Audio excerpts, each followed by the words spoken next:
जो पिछले कई दिनों से सुर्खियों में है। सीमा से जुड़ी बड़ी खबर यह है कि सीमा का बस्ता बंद होने का वक्त आ गया है।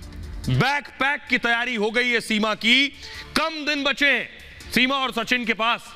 यह मैं इसलिए कह रहा हूं क्योंकि सीमा के गैर कानूनी तरीके से किए गए जितने कारनामे हैं सामने आ चुके हैं। सीमा के 10 बड़े अवैध काम सामने आ चुके हैं। या तो सीमा अब जेल जाएंगी या फिर पाकिस्तान।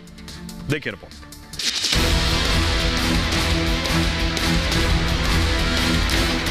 सीमा की साजिश का खेल खत्म हो गया। अब बारी उस पर कड़े एक्शन की है। जल्द ही सीमा का बैग पैक होने वाला है। अब या तो सीमा जेल जाएगी या पाकिस्तान में घर वापसी होगी। सीमा ने भारत में घुसने से लेकर झूठ बोलने तक जितने अवैध काम किए उसके बाद सीमा को जेल जाना ही होगा, या सीमा के 4 बच्चों का ख्याल कर बहुत रियायत हुई तो भी सीमा भारत में नहीं रह पाएगी और पाकिस्तान का ही टिकट कटेगा। अब मैं आपको बताने जा रहा हूं मैं क्यों कह रहा हूं कि सीमा का बस्ता बंद हो गया है और सीमा को अब जेल जाना है। दूसरा कोई विकल्प सीमा के पास बचा नहीं है। जेल की सलाखें इंतजार कर रही हैं। देखिए जरा, सीमा हैदर से उत्तर प्रदेश एटीएस ने 3 दिन पूछताछ की। दावा है कि सीमा के पास से कई अहम जानकारियां मिली हैं। एटीएस अब अपनी रिपोर्ट उत्तर प्रदेश के गृह विभाग, उत्तर प्रदेश का जो गृह विभाग है उसको भेजेगी एटीएस रिपोर्ट। एटीएस ने सीमा के खिलाफ एफआईआर दर्ज कराई है। सीमा पर भारत में अवैध तरीके से घुसने का आरोप है। विदेशी अधिनियम 1946 की धारा 14 के तहत केस दर्ज हुआ है। वीजा नियमों के उल्लंघन में 5 साल से ज्यादा की सजा संभव है। सीमा पर आईपीसी की धारा 120 बी लगाई गई है। आईपीसी की धारा 120 बी यानी आपराधिक साजिश, 2 साल से ज्यादा की सजा और जुर्माना हो सकता है सीमा को। सीमा के खिलाफ कुछ और धाराएं भी लगाने की तैयारी है। सीमा के पास से 3 आधार कार्ड मिले हैं। जांच में पाया गया कि छेड़छाड़ करके आधार बनाए गए हैं। सरकारी दस्तावेजों से छेड़छाड़ का केस भी सीमा पर दर्ज हो सकता है। आईपीसी की धारा 420 बी, 468, 471 के तहत केस दर्ज होगा। इसमें सीमा को 7 साल तक की सजा हो सकती है। एटीएस जांच एजेंसियों को सीमा के दावों में कई छेद नजर आ रहे हैं। एजेंसियां सीमा के दावों की हर एंगल से जांच कर रही हैं। गृह विभाग की रिपोर्ट में अगर किसी खतरे की आशंका हुई तो सीमा को फिर से गिरफ्तार करके जेल भेज दिया जाएगा। सीमा पर लगे आरोपों को लेकर चार्जशीट भी दाखिल हो सकती है। सुनिए विक्रम सिंह साहब क्या कह रहे हैं।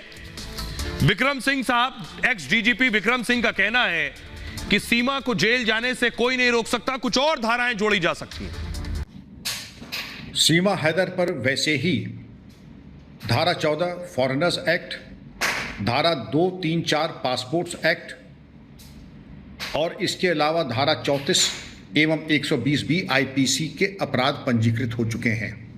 सीमा ने वैसे भी भारत में अनाधिकृत रूप से बिना वांछित अभिलेखों के और आज्ञा के प्रवेश किया, जो कि एक गंभीर अपराध है। इन तमाम चीज़ों के मद्देनज़र अगर और तथ्य प्रकाश में आते हैं और प्रथम दृष्टया कोई साक्ष्य होता है तो अन्य धाराएं बढ़ सकती हैं, जैसे यूएपीए भी बढ़ सकती है अगर राष्ट्र विरोधी कोई गतिविधियां प्रकाश में आती हैं। लेकिन पहले विवेचना को उस स्तर तक जाना होगा, उस गहराई तक जाना होगा जिससे कि ये धाराएं बढ़ा जाने का कोई औचित्य हो। आपने विक्रम सिंह साहब को सुना, लेकिन ये मैं क्यों कह रहा हूं, सीमा पहले दिन से झूठ बोल रही है। सीमा कह रही है मैं प्यार में आई। अगर आप प्यार में आई तो आप 1 झूठ, 2 झूठ, 100 झूठ बोल रही हैं। ये मैं पहली तस्वीर देखिए, ये वो होटल है। इस होटल से ही फरेब शुरू हो जाता है। ये विनायक होटल है जिसमें सीमा रुकी थी सचिन के साथ 7 दिन तक।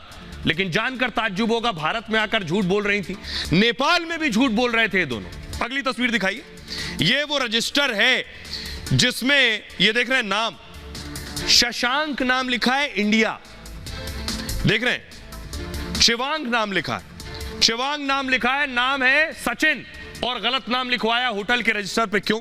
पहला सवाल ये खड़ा होता है, ये लोग इस होटल के 204 नंबर कमरे में रुके थे और पहले दिन से आज तक झूठ बोल रहे हैं। और बड़ी बात यह है कि इनके सारे झूठ बेनकाब हो चुके हैं। सीमा नेपाल के न्यू विनायक होटल में रुकी थी। होटल के रूम नंबर 204 में सचिन के साथ रुकी। लेकिन सचिन सीमा दोनों ने अलग अलग नाम से एंट्री की। यहां सोचिए, होटल के रजिस्टर में दोनों ने अपना नाम अलग अलग लिखा है, तो मैं कहूंगा गलत, झूठ और फर्जी नाम लिखवाया। सचिन ने एक दिन पहले होटल का रूम बुक करा लिया था। शिवांग के नाम से सचिन ने होटल में कमरा बुक कराया। पते की जगह उसने सिर्फ इंडिया लिखवा दिया और कहा कि पत्नी एक दिन बाद भारत से वहां आएगी, यानी होटल में भारत से पत्नी आ रही है और वहां आएगी। पत्नी आ रही थी पाकिस्तान से। सीमा सचिन ने कहा कि वो भारत से नेपाल घूमने आए, इसलिए होटल स्टाफ को उन पर कोई शक नहीं हुआ। होटल में बिना आईडी प्रूफ के दोनों ने एंट्री ले ली।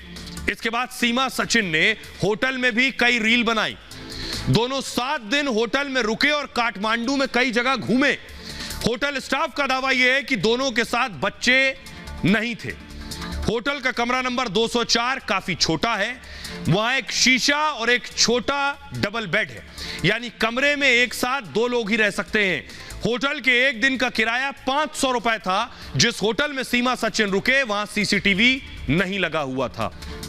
अब एक सवाल जहन में है कि आखिर इतना झूठ क्यों? पाकिस्तान से चलने तक नेपाल, नेपाल से भारत तक, चारों तरफ झूठ की स्टोरी, झूठ की कहानी। उसके बाद सीमा चाहती है कि उनके प्यार की, उनकी लव स्टोरी पर हिंदुस्तान यकीन कर ले। सुनिए क्या कुछ कह रहे हैं नेपाल में होटल का मालिक।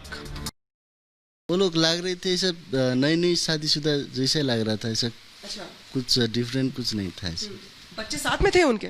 नहीं, साथ में नहीं थे बच्चे। जब वो लोग पहली बार आए थे वो लोग बच्चे नहीं थे साथ में। तो क्या वो लोग 2 बार यहाँ पर आ चुके हैं? नहीं, वो लोग एक ही बार आए मैडम। एक ही बार आए थे। पहले सचिन आए, पहले सचिन आए, ठीक है। उन्होंने रूम बुक करवाया। तो दूसरे दिन वो लड़की आई। तो उसके बाद वो लोग 1 हफ्ते तक बैठा। तो बाद में लड़की चला गया, फिर सचिन चला गया। अच्छा, पहले फिर सीमा चली गई, फिर सचिन चला गया। क्या कुछ रिकॉर्ड्स हैं आपके पास? क्योंकि आमतौर पर होटल्स की बुकिंग कराते वक्त रिकॉर्ड्स होते हैं, दर्ज होते हैं। उस तारीख का नाम है मैडम, लेकिन वो लोग ने उनका सही नाम नहीं दिया है। ये सब उनका फेक नाम होगा शायद। सीमा सचिन आए थे यहाँ पर, किस नाम से उन्होंने यहाँ पर बुकिंग करवाई? एक नाम ये है मैडम, हाँ, शिवांग।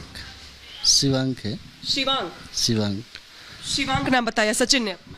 शिवांग शायद वो है। और दूसरा नाम है इंडिया से उस दिन आशीष परियार और विनायक के। ये 3 में से एक कोई है। अच्छा, उन्होंने हमको सच नाम भी नहीं दिया। तो बाद में हम जब हमने उनको न्यूज़ में दिखा तब भी मालूम पड़ा हाँ ये लोग शायद। उससे पहले हमको कुछ आइडिया ही नहीं था। सिर्फ इतना ही नहीं, सिर्फ ये होटल की बात झूठी नहीं थी। सीमा का एक और झूठ देखिए, ये आप देख रहे हैं, इंडो नेपाल बॉर्डर की तस्वीर है। सीमा ने कहा मैं तो भारत नेपाल बॉर्डर से आ गई। सीमा ने यह भी झूठ बोला, झूठ ये बोला कि सीमा भारत नेपाल बॉर्डर के जिस रास्ते की आने की बात बता रही है वो सरासर फरेब है। देखिए मैं आपको बताने जा रहा हूं, ये देखिए, सीमा ने पहले कहा कि वो नेपाल से सनौली बॉर्डर के रास्ते भारत आई, यह झूठ था। सीमा ने कहा वो सीतामढ़ी बॉर्डर के रास्ते भोपाल भारत आई नेपाल से, यह दूसरा झूठ था। सच यह है कि सीमा सिद्धार्थनगर बॉर्डर के रास्ते भारत आई थी नेपाल से। यह सीमा के दूसरा झूठ है होटल के बाद। अब मैं आपको बताता हूं सीमा के 10 झूठ, जो झूठ सीमा को जेल पहुंचवा देंगे। यह मैं बेवजह नहीं कह रहा हूं, सीमा के 10 झूठ आपके सामने रख रहा हूं एक एक करके। देख रहे हैं ये सीमा के 10 झूठ। पहला झूठ देखिए, रूट पर झूठ बोला, नेपाल से भारत में अवैध तरीके से घुसी, नेपाल से आने का गलत रास्ता बताया। सीमा ने कहा सनौली बॉर्डर से भारत आई हूं, जबकि सीमा सिद्धार्थनगर बॉर्डर से भारत आई। दूसरा झूठ, होटल में झूठा नाम लिखवाया। नेपाल में सीमा 7 दिन होटल में रुकी। ये होटल का रजिस्टर आप देख रहे हैं, नीचे से दूसरा नंबर देखिए शिवांक लिखा है, सच उसके आगे इंडिया लिखा है। ये सचिन ने अपना गलत नाम लिखाया, लेकिन सचिन ने पहले अपना असली नाम नहीं बताया होटल में। होटल के रजिस्टर में किसी और नाम से एंट्री कराई, शिवांग के नाम से। तीसरा झूठ, शादी पर। नेपाल में सचिन से शादी का दावा किया सीमा ने, कहा था पशुपतिनाथ मंदिर में शादी कर ली है, लेकिन आपको जानकर ताज्जुब होगा पशुपतिनाथ मंदिर में शादी होती ही नहीं है, वहां शादी वर्जित है। मंदिर के पुजारी ने भी शादी के दावे को गलत बताया। अगला झूठ देखिए, अवैध तरीके से घुसी। सीमा के पास भारत का पासपोर्ट नहीं था, लेकिन हिंदू बनकर नेपाल बॉर्डर से आई। एसएसबी के सामने बच्चों की बीमारी का बहाना बनाया कि मेरे बच्चे बीमार हैं, ताकि सहानुभूति बरती जाए और ज्यादा जांच ना हो। अगला झूठ देखिए, भारत में इतने दिन से छिपकर रह रही थी। कितना बड़ा थ्रेट है, कोई भी नेपाल के रास्ते पाकिस्तानी आ जाए, 50-60 दिन तक भारत में घूमता रहे और उसके बाद कहे मैं तो प्यार में हूं। सीमा 13 मई को ही भारत आ गई, लेकिन पहचान छिपाकर सचिन के साथ रही। 50 दिन तक पुलिस और एजेंसियों को चकमा दिया। अगला झूठ, पासपोर्ट भी झूठा है। सीमा के पास उसके 2 पासपोर्ट मिले। एक पासपोर्ट पे सिर्फ सीमा लिखा है, दूसरे में सीमा हैदर। सीमा दोनों पासपोर्ट को असली बता रही है। एक नाम के 2 पासपोर्ट कैसे असली हो सकते हैं?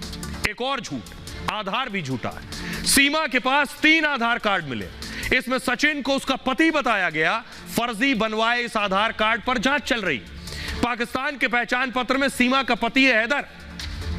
अब देखिए, सीमा ने कहा मैंने तो तलाक दे दिया इसको। तलाक भी झूठी है। दावा किया कि पति गुलाम हैदर को तलाक दे चुकी हूं, लेकिन तलाक या अलग होने का कोई सबूत तक नहीं। गुलाम हैदर ने भी सीमा को कभी तलाक नहीं दिया। एक और झूठ, फौज पर झूठ। सीमा ने कहा पाक फौज से कोई कनेक्शन नहीं है मेरा, सीमा के भाई और चाचा फौज में है।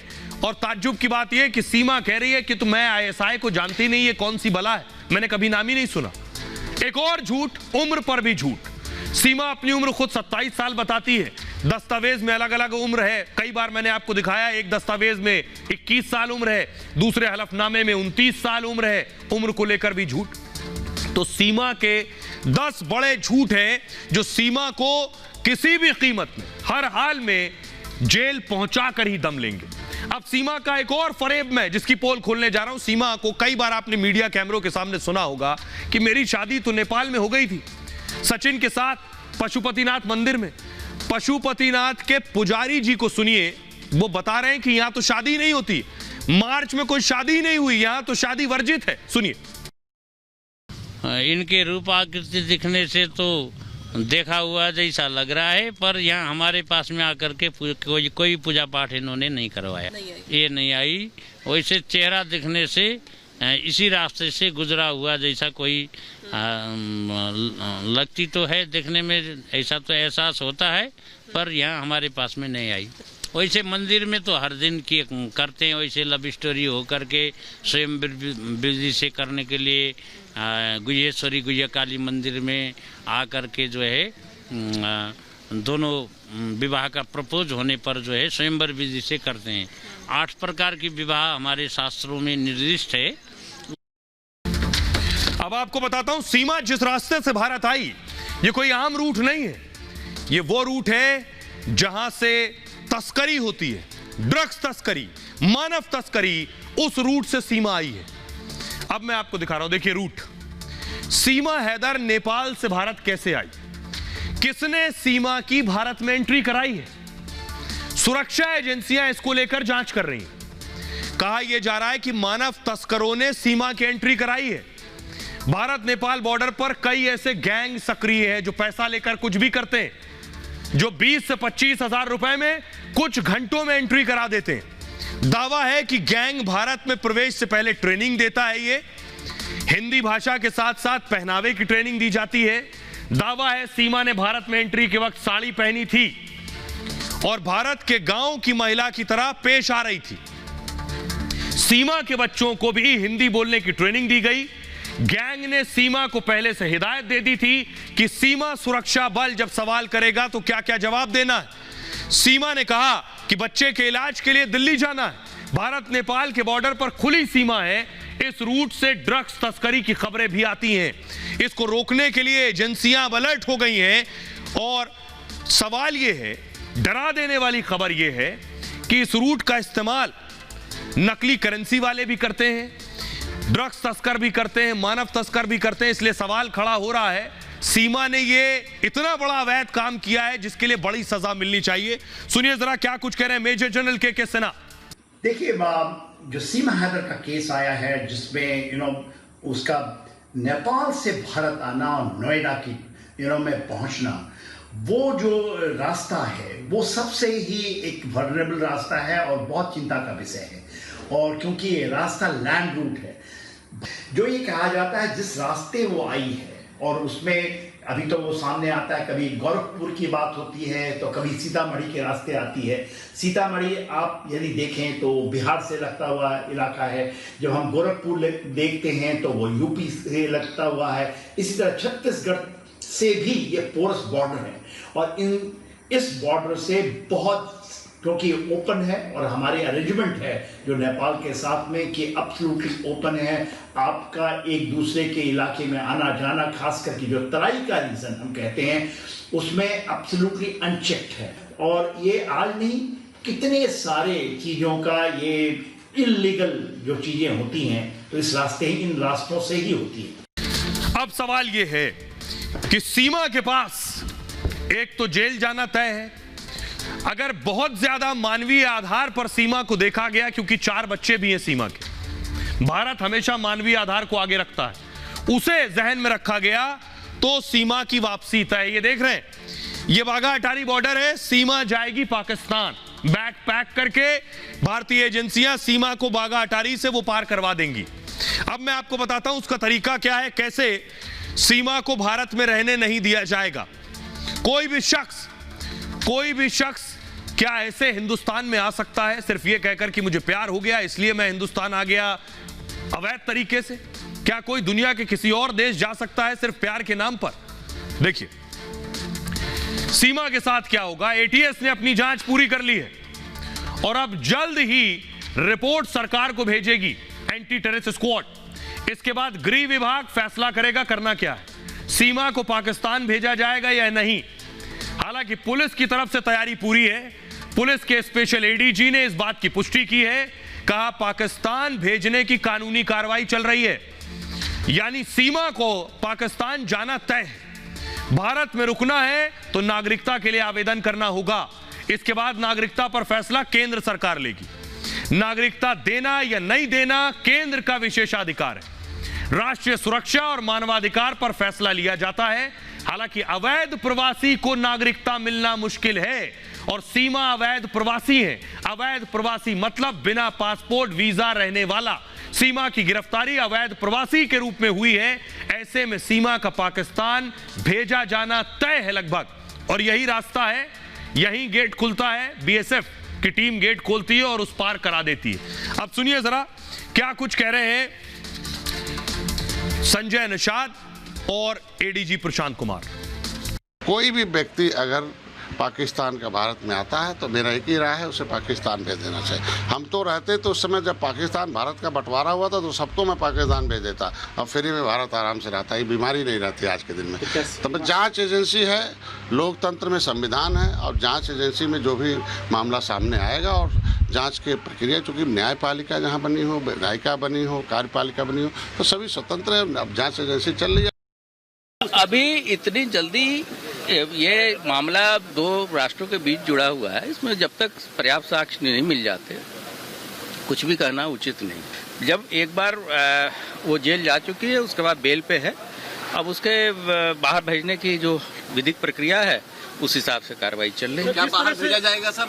वापस नहीं, डिपोर्ट किया जाएगा? ये तो इसके लिए पहले से कानून तय है, उस हिसाब से कार्रवाई कानून अपना। अब आपको बताता हूं कि आखिर सीमा को वापस कौन भेजेगा, कैसे डिपोर्ट किया जाता है, इस प्रक्रिया में क्या होता है। अब पाकिस्तान से अगर कोई आया है तो उसकी वापसी कौन करेगा, किसकी जिम्मेदारी है। यह जिम्मेदारी के लिए खास विभाग है देश में। अवैध प्रवासी अगर कोई आ गया है अवैध तरीके से तो पहले उसकी गिरफ्तारी होगी। ऐसे लोगों पर कोर्ट में केस नहीं होता है अगर अवैध तरीके से आया। सीमा पर केस दर्ज हो चुका है, इसलिए मैं कह रहा हूं जेल की भी संभावना है। अवैध प्रवासियों को डिपोर्ट कर दिया जाता है। ऐसे लोगों को FRRO में पेश किया जाता है। अब ये FRRO क्या है, यानी फॉरेनर्स रीजनल रजिस्ट्रेशन।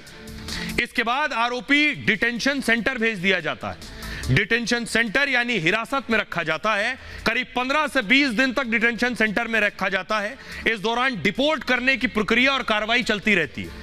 FRRO विदेशी को वापस उसके देश भेजता है। अलग अलग शहरों में FRRO ऑफिस डिटेंशन सेंटर बने हुए हैं। डिपोर्ट करने का फैसला इमिग्रेशन विभाग लेता है।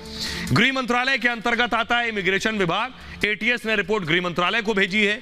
पिछले साल असम से 7 जर्मन नागरिक डिपोर्ट किए गए थे। ये लोग बिना मिशनरी वीजा के धार्मिक कार्यक्रम में शामिल हुए थे। वीजा नियम के उल्लंघन पर इन्हें डिपोर्ट किया जा सकता है। अगर वीजा खत्म हो गया तब भी डिपोर्ट किया जा सकता है। और बिना वीजा पासपोर्ट भी देश में घुसने वाले डिपोर्ट होते हैं।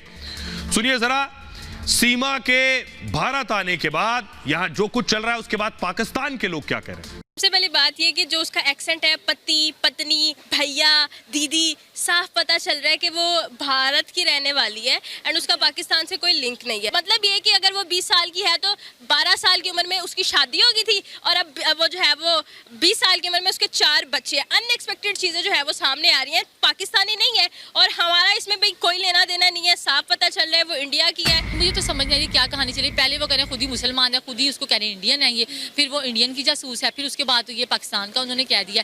खुद तो वो सही तरीके से प्रॉपर बात कर नहीं ना रही, जो एक करें कहानी घुमाई पे घुमाई जा रहे हैं। ये आगे जाके हो सकता है मामले को लंबा लेके जाना हो, ठीक है, और हो सकता है ये उससे कहलवाना ही हो कि आप ये कहेंगे पाकिस्तान के अगेंस्ट कोई बात कहें, क्योंकि उनका पता तो है नहीं वो किस लिहाज से क्या बात करते हैं। ऐसी औरत को मुझे लगता है सरेआम फांसी देनी चाहिए ताकि बाकी औरतों को भी एक पैगाम हो कि नेक्स्ट टाइम अगर वो ऐसा कोई स्टेप ले भी रही हैं तो वो सोचें कि अगर हम अल्लाह ना करे खुदा ना खासा अगर कोई औरत ऐसा स्टेप सोचे भी तो उसको ये चीज़ याद आए कि उसके साथ ऐसा हुआ था तो मेरे साथ भी हो सकता है, उसके साथ होना चाहिए ये। लेकिन अपना मजहब किसी के लिए चेंज नहीं करना चाहिए। हाँ, आप मुस्लिम रह के आप उसके साथ शादी कर सकती हैं, कुछ भी कर सकती हैं, लेकिन मजहब को चेंज करना मैं कहती हूँ बहुत गलत हरकत थी उनकी। और इस टाइम वो पाकिस्तान आने के काबिल नहीं है। अगर वो मजहब चेंज कर चुकी हैं तो उनके शौहर क्यों उनके पीछे इतने पागल हो रहे हैं। वो अपने बच्चे लें और सुकून से अपनी जिंदगी बसर करें। वो जो जिस लड़के के पास की वो 4 बच्चे एक्सेप्ट कर लेगा, कब तक रखेगा? 1 दिन रखेगा, 2 दिन रखेगा, फिर तीसरे दिन कौन बच्चे संभालेगा? बच्चे तो रुल गए ना।